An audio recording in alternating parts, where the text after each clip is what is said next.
So I had a very interesting call with a customer this morning who had been given some questionable advice by the estate agent. So the estate agent had told her that because the valuer did not recommend she gets a structural survey complete, that she didn't need to hire a surveyor to do a pre-purchase survey.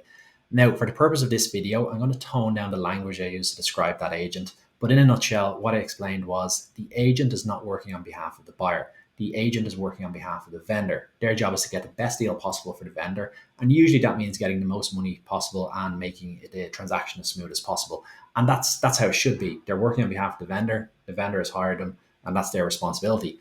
A valuer is also not working on behalf of the buyer. The valuer is working on behalf of the bank. You might pay for the valuation, but the report still goes to the bank.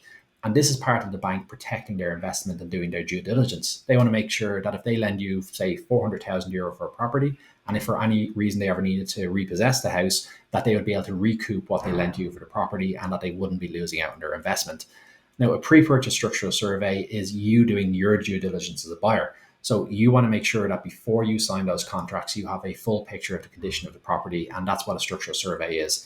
So before you sign those contracts, hire a surveyor to go in and inspect the property. They're going to look at the structure of the property. They're going to look out for issues caused by poor maintenance and general wear and tear. And all you're doing is getting as much information as possible, and you're reducing your chances of getting any nasty surprises down the line.